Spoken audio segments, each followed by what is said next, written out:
the batteries. We have the old lead acid batteries out of here. We're getting it ready for putting the lithium ion in. We've just cut some of these boards, just cut some of this 3x2, just to put this plywood, put that plywood in, and then the Tesla cells will be upright, 4 of them braced on top of this. And as you can see from a different video, the seat strut has been cut out to allow for the height of the batteries, and then we're going to re-brace the seat after we know where all the positioning is. We've got a 12-volt battery in the corner there because these batteries fully charge to 58 volts. That will run the dash when the converter's not functioning, and when the converter kicks in, that will keep the battery charged and it will run the dash. So it's pretty straightforward, and the charger will hopefully go somewhere in this area. So everything will be limited to under the seats. It will be a 12 kilowatt battery with about a 4-hour charge rate. So the batteries have arrived. These are the Mercedes Tesla cells, so they're shorter and they're a bit longer. But the bit that I've just realised with these, I was worried about how I was going to brace them. They have all the fittings that you need at the bottom here, and because we've put a 11mm ply down, we could screw these straight into the ply, and there's no need to brace them. So these have already been wired in series, so all I have to do is do the parallel connections and then wire that straight up to the car. So yeah, this is kind of amazing. I'm really impressed with them. This is 12 kilowatts of power, which is likely to get you about 80 miles. And these cells only cost about 550 per cell when you buy 4 of them. So that's 2,200 quid. And it's not bad at all, and these won't really lose their value if you take care of them. The other great thing is you have this water cooling technology, so if you were pushing the cells to their max, you could potentially put in a water pump, and that would give them their oh wow, so these aren't actually. So the fuses, there you see, those are the individually fused cells, but you can actually access them. It's kind of neat. And there's the BMS in the top. Now I've also been given everything in here. We've got all the wiring, we've got our BMS wires, and we also have the little custom BMS down here. And we have a 3.3 kilowatt charger. So everything is there, everything is ready to fit together. So I look forward to working on this.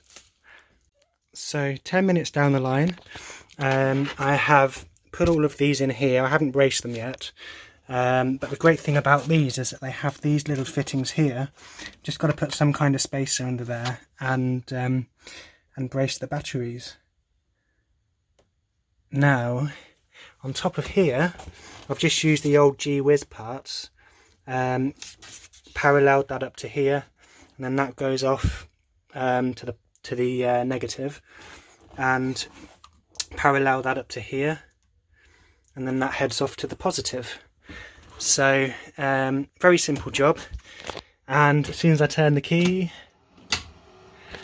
we have life.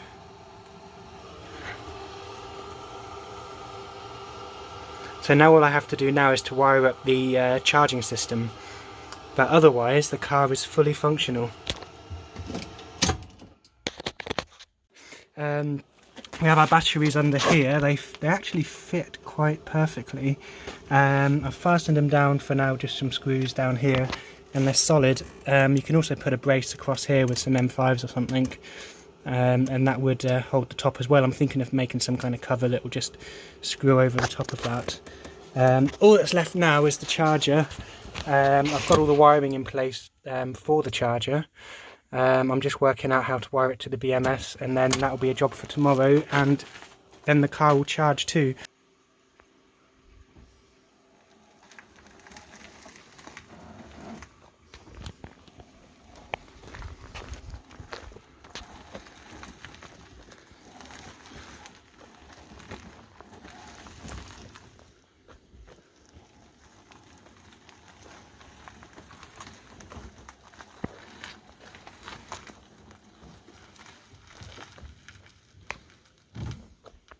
So I've cleaned it up a little bit as well, just a brief wipe down.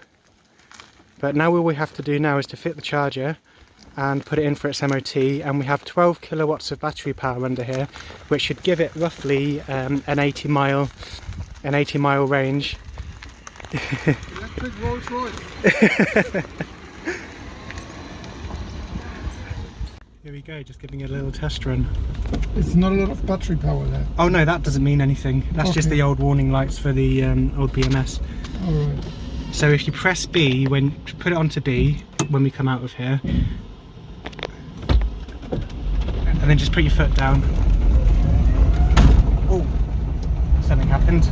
So I've just been doing some diagnostics, because what we have here, when I tried to video it earlier, something went bang. I think something's happened to the motor. Everything else is turning on, but there's a problem here, and it says something to do with HPD sequencing fault, and the main contactor welded. So that bang that happened in the last video, when we were giving it a quick test run, I'm not quite sure what it was. Whenever I turn the ignition on, first of all, the contactor had welded. So what I assume happened was there was a motor short, and it welded the contactor shut. So this is why we've got the motor out, because I assume it's something to do with the motor. But even with the motor out, the contactor still won't engage and the controller reads a fault, so I'll have to get the laptop on and see what the diagnostics are saying. But I'm pretty sure that is just because it can't sense the motor at all that it's doing that. But the error was motor open, so a connection has obviously gone somewhere, and the noise did sound like it came from underneath the car. So I have a feeling that there's been a short and the motor's something has happened to the motor. Otherwise everything else is good. The BMS for the batteries I had to send back because I accidentally, I'd never dealt with CAN-bus before, and there's a bit of miscommunication. I didn't quite understand what was said in the email, so I connected the wrong pin and bust the BMS. So that's on its way back to be repaired, and now I know exactly how it's wired up, and I know exactly what's needed. I now know how to wire up these Tesla things, because all I've ever dealt with was e-bike batteries before, and this works a bit differently. It's not just a case of connecting a charger and the BMS is on board the individual modules. This one requires the charger to speak through communication to the BMS, and then the BMS regulates the charge coming from the charger to the batteries. So yeah, that's just got to be done, and we're going to open this motor up at some point, see if that is the issue, probably after I've put the laptop back on here to kind of see what exactly is going on, and see if we can figure out what's happened. So I suppose really this car's been sitting for years. It hasn't been well maintained, as in the underneath has got a bit rusty, but I'll say the motor shouldn't have lost any. Nothing should have happened with this. There's no gaps that anything could technically get in, so maybe it isn't the motor that went, but we will have to see. So we'll do some digging, and I will possibly I'll update you once we figure out what it is. So we had to give up with the AC, unfortunately, because the motor itself was fine. There was no apparent faults anywhere. So I think there was something to do with it was like an HPV fault or something, sensor fault. I think the frequency sensor or whatever it is inside the AC motor is not quite functioning. So we're going to send that one back to Going Green and see if they can actually repair it, because it's beyond our expertise. So we've just got the DC motor out instead, and we're just hooking everything up to this car. The only downside is that we have to redo the 12 volt system because the original charger doesn't work, and there's a couple of cracks on the windscreen. But other than that, it should be a solid car. So we're just going to get the motor jacked up, make sure the DC motor is clean before we take it for a spin, and yeah, so that's the next stage. So the other thing is as well, that bang that I heard in the previous video, I think it may have been rather than the motor itself going pop, because if it had, it would have blown the fuses. Like when I blew my DC motor, it blew one of these fuses in here. So I reckon that was just the noise of either the regen snapping back in because the motor went the other way because of the amps cutting, or just the drive shaft or something snapping back because of the because the torque just suddenly vanished. And I think something may have just given, the sensor must have just given somewhere. So we're hoping that can be repaired. And I mean, yeah, it's just something that doesn't really happen. I mean, even the guys at Going Green said they've never come across an issue like that before. So it's just one of these things. So yeah, so we're going to work on this car instead, and hopefully put this one back on the road. So these Tesla cells have been moved underneath the seats of the DC now. Still can't go over how amazingly built they are, and in fact you can just screw them straight down and they're solid. So what I've also done here, because this little unit isn't working, we've just connected 12 volt lead acid into the dash. I won't make the same mistake that I did when I first got my DC and this wasn't involved, and I didn't know there was a DC to DC converter in there. So that's all hooked to 12, that's all hooked to dash. Everything works, lights work, so it's a good car. We're just going to take it out for a quick spin in a moment. We've checked the brushes on the motor and they seem to be good. So yeah, we're good to go. Right, so we're just going to be doing some testing. Brake on. So I've got the laptop all set up with all of these settings here. That will be telling me how the motor is performing.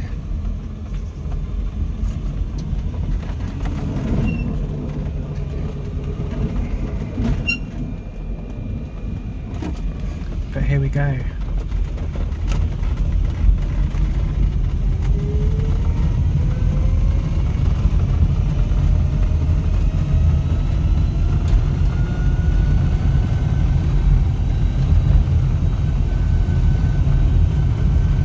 Those cells are doing okay.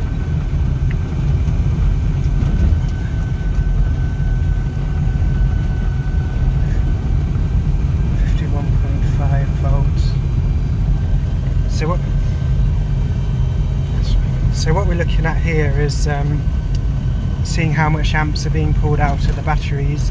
It's dropped from 51.5 down to 49.6, 49, 50, 51, which is about right with the amount of with the size of the batteries that are in there.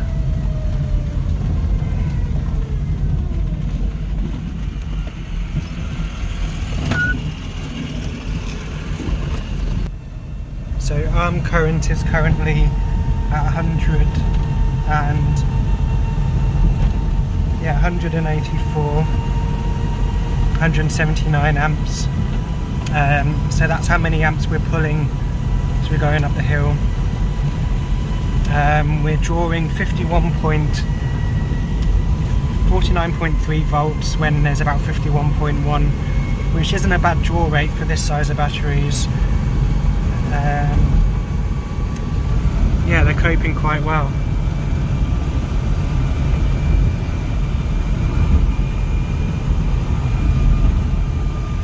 So we're going up at 30 mile an hour.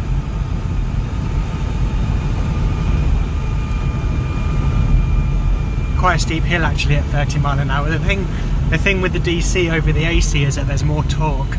So whilst the top speed is less and the efficiency is less, the pure torque, especially for these hills, is nothing.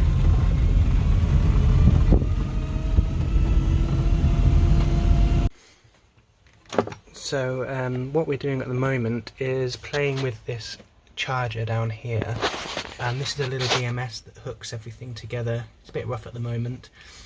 So what I've been trying to do is figure out how to get this charger to start up. Now this is pretty amazing. You plug this BMS in and you can see everything, cell temperatures, individual cell healths, things like that. And if I go onto S, So this is from Zero EV, or rather the BMS itself is from Tom at Zero EV. He makes them himself to hook up to Tesla batteries. Now there's all these settings that you can change and alter, and it's quite amazing. I'm not going to go right into it because I don't want to change anything, but if I press B, for example, battery settings, you can see everything here. Balance voltage set point, battery capacity, you can set that, pack max discharge, cell voltage set point limit, slave strings in parallel. So this is where you set up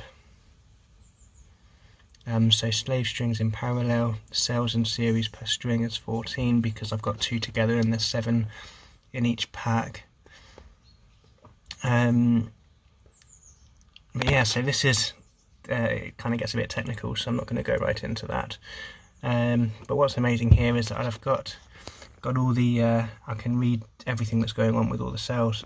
Now the problem that I've been having is that I can't seem to get the charger to activate when I don't have the laptop plugged in.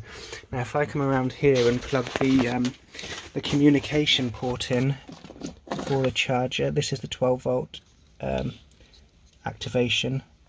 If I plug that in, charger starts up. And as you can see on the screen, it's saying that we're in charge and the voltage is going up.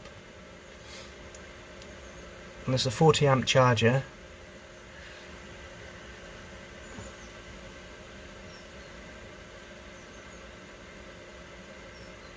So that's quite amazing. And the CAN bus works a little bit differently. It's going the charger doesn't have any main settings in terms of setting the voltage or whatever. It's talking with the BMS, and the BMS is reading all these cells and putting the voltage into the cells that's required. So that's why we're at this point at the moment. And you can also read the temperatures. It will tell you if they're getting too hot when it's charging or when you're driving the vehicle.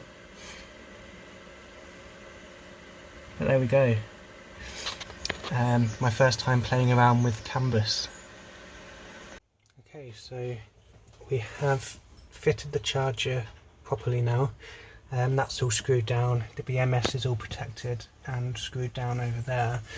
Now the charger is just simple. You've got the 2 wires coming up here, going around the back and connecting up to the battery.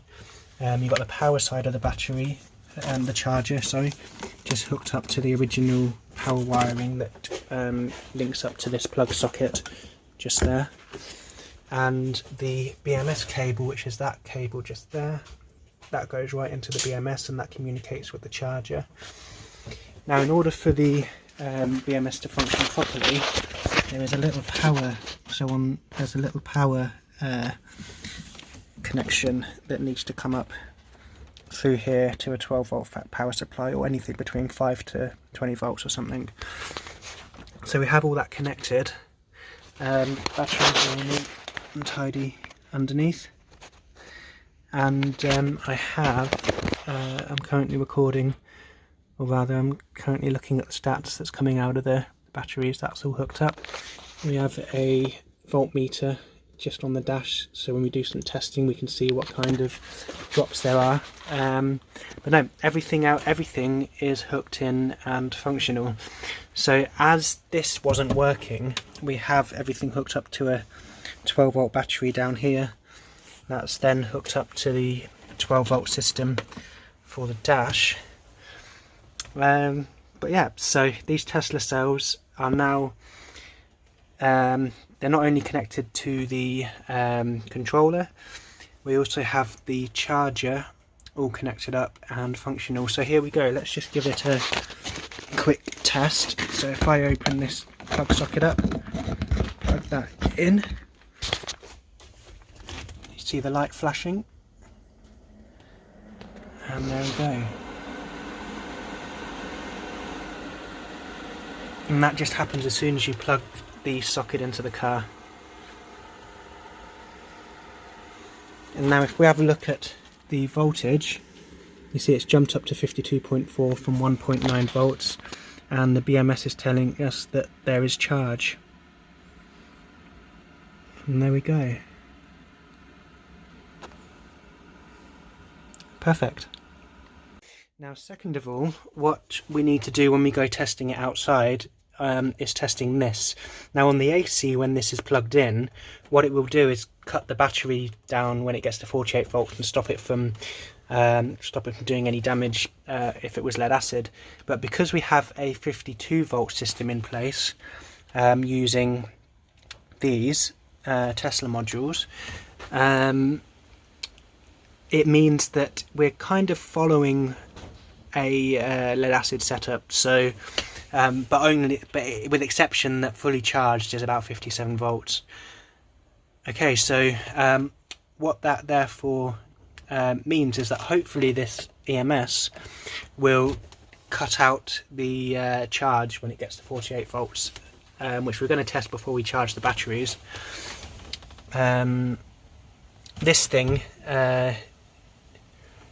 isn't connected because it doesn't work, so my only concern is that without that it may not do what we want it to, but we shall see.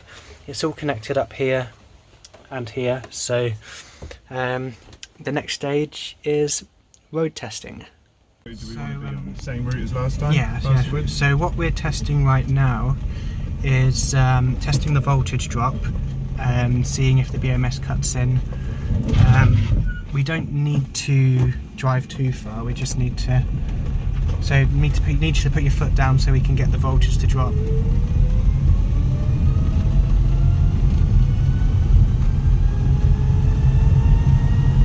Well, it's holding quite well actually, 50 volts.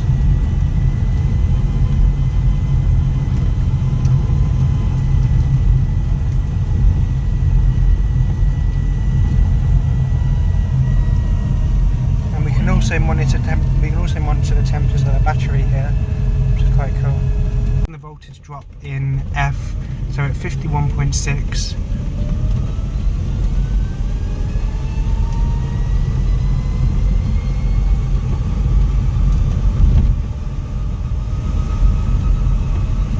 Doing okay, but we're not using much power anyway right now. Yeah.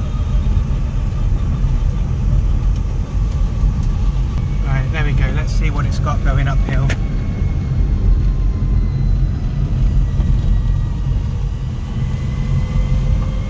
So down to 49.2, that's not too bad.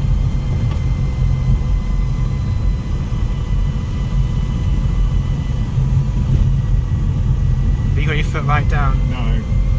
Okay, let's test that. I just want to see the voltage drop. Right down. Yeah.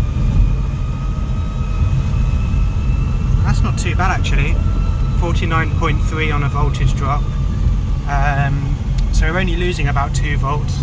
We're going to test it on a steep hill, foot down.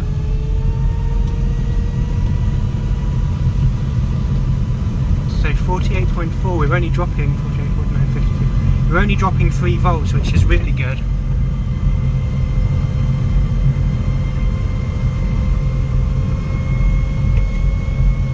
That's really good. Yeah. Pedal to the metal.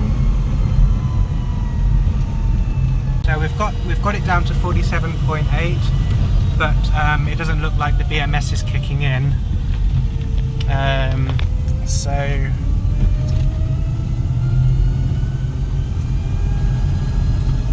it may not be the EMS may not be working the same way either without the charger, or it works differently with the AC than it does with the DC. Or with the EMS not working is that I don't actually have it plugged into a charger in my DC, and this one isn't plugged into the charger, and the charger's not hooked up because it doesn't work.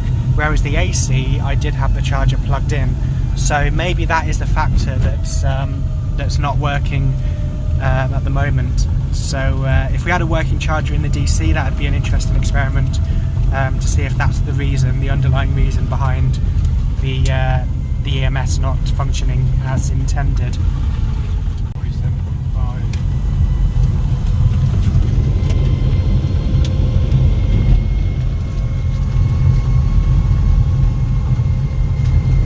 But it's powering up a hill, no this DC is essentially brought back to life. Just got to put the seats back in or build a van space, and it's all ready.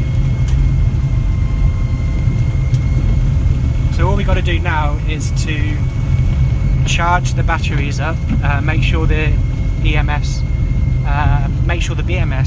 for the lithium batteries is working and charging up to full charge without a problem. So we're going to do that next, get it hooked up in the garage and see how it goes. But around the block again or no? No, I think we'll go in now. But as you can see here, you can see the voltage of the batteries, you can see the temperature of the batteries, and we're actually doing okay. The temperature's been holding at 32.5 degrees, so they haven't even been getting hot going up these hills. So we're well within the amp draw for these batteries.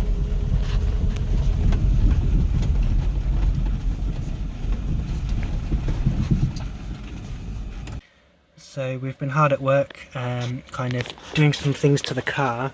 We've got the back seats back in, there's just the bit to slide over the top here. Now what we have done is, so everything's standard there, that's all wired up. We've actually fitted a lead acid charger in this little gap, so the ventilation will go straight through and out there once we have the seats in place. That's all connected up to here. And that's all functioning. The charger's still going. We're at 56, nearly 57 volts, so we're almost fully charged. Now that's all wired up into the power supply, so everything switches on together. And what we've also been doing, because this is what Nick wanted to do with the car, he wanted to make a portable power pack. So what we have here is another line coming off which leads back behind here. Now what we do is we drop the seats, and we have a 2500 watt inverter. Yeah, there's not much else to do apart from just make sure the motor runs at full charge, maybe do some range testing, but I probably won't have time to do that because I may be heading off in a couple of days. So what we have here, we're up at, as you can see, we're up at 56.5 volts. Batteries are holding quite well, temperature is 34 degrees. So yeah, this car is almost complete. We're at 92% state of charge. Yeah, so this is a neat little system. So without the DC to DC converter, we've got a little 12 volt battery that's powered by, well, charged by the charger. And then that powers the dash. We've got our BMS in action under there, and that's keeping balance of the Tesla modules under the seats down here. Actually turned out to be quite a straightforward process once I understood how everything worked. So here is the almost complete REVA G-WIZ DC model. We have changed it to lithium batteries out of a Tesla, well, a Mercedes Tesla cells, and we're pretty much ready for it to be fully on the road. We've got our charger in here, we've got our battery packs in here, really nice Mercedes Tesla cells. The BMS is somewhere in the back there. You can see the orange light that's on at the moment. And yep, everything's wired up properly. It's wired up to be plugged in straight here. And if we open this is what Nick wanted to do with his car. Excuse the mismatched seat, that's all that there was for it. But all the seats are in now, and it's looking tidy. So he wanted to make a portable power bank. So what we've done is fixed an inverter in the boot space. That drops down if it needs the air, and all I have to do is turn that on here, and the light comes on. There we go. So we've got you've got an off-grid power supply, and that's your emergency switch or power off, and that's that. So now what we're going to do is give it a quick test It's almost fully charged, 56.8 volts. Going to give that a try, and then we're going to see how it works with the inverter, plugging that into a freezer or something. But there we go.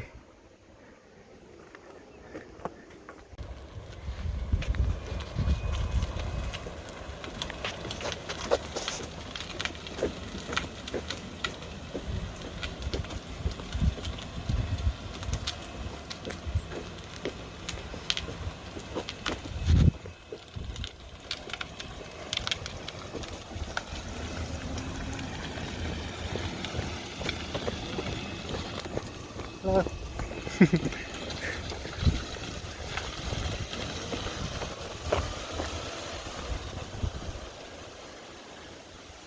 Yeah, climbing a hill no problem, and that's because we've probably got the higher voltage on the cells.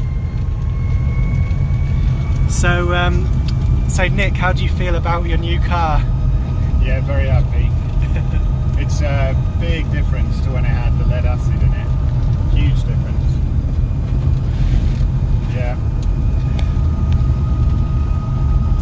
And you got your mobile power bank too, which we're going to test in a bit. That's right. We literally just had a power cut, so yeah, we get to plug it straight into the freezers and keep them running. And then I need to do the maths. I mean, we've done the maths on mileage, but to do the maths on how long it would keep freezers running, for instance, would be an interesting thing to Oh, definitely. I mean, your inverter back there, you'd be able to calculate a max based on the power you're putting out of the inverter. Right. How many hours it could run for. Yeah. So you're likely, we can calculate that later, but so because these have Tesla cells in them, I think they have a higher draw capacity. So whilst my setup, when I only had 8 packs in, I was pulling down about 4 volts whenever I put my foot down in the DC. This is only pulling 2 volts, 2.5 volts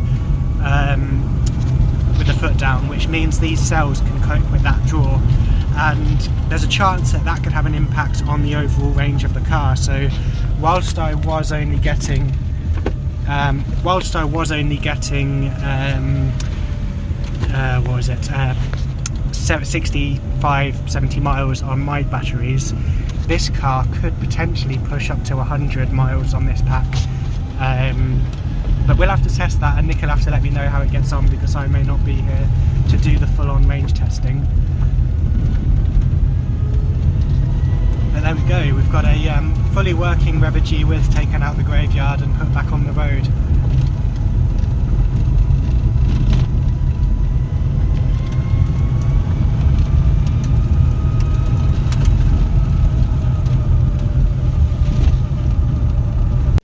Here we are going to do our the final part of this test with the G-Wiz was making it into a portable power bank. So as we had the power cut earlier, the power's come back on now, but we're just going to give this a test. So this switch the safety switch on, inverter is on. So if we follow into the fridges, we're just going to start up this freezer and see how it functions. 412 watts. So that's what it's actually using from the car. Can't even hear the compressor. And it's a very good freezer, yeah. Should probably shut it now. Yeah, we probably could. Let's just go to high. So it only pulled 413, that's interesting. When we tested it before, it pulled 1000 watts peak. That might have been when it restarted. But no, the freezer is on, and we are using the REVA G-WIZ to power it. And our Tesla cells.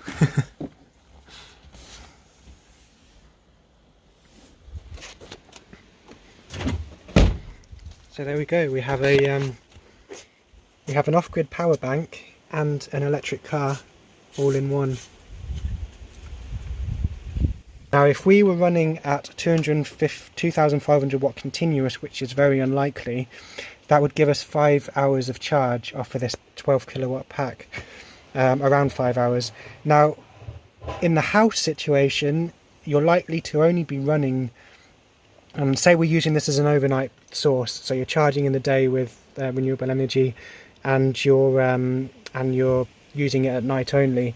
Now if you only have one fridge and freezer running, and it's not going to be running all the time, and it only draws maybe 130 or maybe 200 watts between them, there's not really anything else that's on continuous. So if you're running this at half a kilowatt an hour at night on average, so that's giving you the chance of, like, say, your fridges to come on, freezers to come on but not be on consistently, or your immersion heater or things like that, or boiling a kettle, whatever. So let's say on average it works out at 500 watts per hour. You've actually got 24 hours of power out of this pack. If you're running at 1 kilowatt, you have 12 hours, and it's unlikely that you're ever going to go over 1 kilowatt in a normal household anyway. How do you feel about your new power bank? Very, very happy. I'll just turn it off. Lovely. We put we put it on the ignition as well. Yes, that's right. So so it's got, you turn the ignition on in order to activate it, because I put it on the other side of the contactor. So even if you forget to turn this off, it's turned off when you take the ignition out. And then when it's all done, you just fold it up, and it's out the way, hidden in the boot of the G-Wiz, and you've got your seating area there as a bit of van space in the meanwhile. Shopping bags. Final thing to talk about with this car is the range. So I've been doing some calculations, and based on a small journey that we've had, and based on my previous experience with running the DC at home, and I reckon we have spot on about 60-70 miles at least on these Devonshire roads. You could probably push it up to 80 to 100 on normal major roads where you can actually maintain speed without putting too many amps and not too many hills to climb. So I reckon you could get up to 80-90 miles on a good day, and about 50 very worst case scenario if you're stuck on really tiny roads, steep gradients, really massive hill climbs that are pulling it out the battery. But that's that figure should only be taken into consideration when you're here in Cornwall. So I said Devon earlier, but yeah, when you're here in Cornwall, that's the only kind of consideration you maybe think about when it comes to the 50-mile range. But otherwise, I reckon on average you'd be hitting 80 miles with this pack. So it's a big success, and doing it this way, it's a really quick, simple setup, because these cells are all complete. There's no building of batteries. You can pick these up for 550 quid each, wire them up in series and parallel, put in the little BMS over here, hooked up to a charger, and we're good to go. It's just that simple. As long as you get the wiring right, nothing to worry about. So yeah, this is the most simplest and possibly cost-effective way to convert a G-Wiz into lithium. And the only downside to this is that you are limited by range, because you can't fit what I've done with the battery packs that fill up the whole compartment. So I can, if I was to use brand new cells, I could fit 800 amp hours of battery capacity in here, and that's almost I don't know, I forgot the kilowatt hour battery of it. I calculated it before. I think it's like a 38 kilowatt battery, but with my setup, I can fit more amp hours in this same space without having to take over the boot or do anything else. So that's two ways of doing the conversion. But this is the surest way to ensure that you don't have to worry about checking the packs are balanced if you've built the cells yourself or you've got someone to build them. These are all done automatically with and professionally with the Tesla modules. So it's a much more maintenance-free option.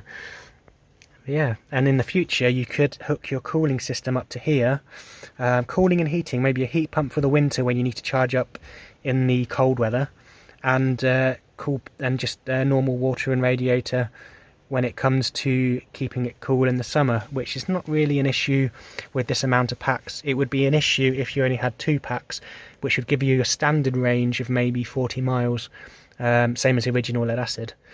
But yeah, so it's up to you. You could do 2 packs, you could do 4 packs, and you'd have a G-Wiz back on the road without... and the other thing to mention is that the price of these packs is £2,200 for that. If you're looking at a brand new set of lead acid, you'd be looking at maybe 1,500 quid at least to have it fitted properly and installed. Not to mention the maintenance, having to top up the water, keep on top of all these, keep on top of the maintenance of lead acid batteries. So so this is like a maintenance-free option, which gives you double the range quite easily. Yep. So project complete, and there you have it.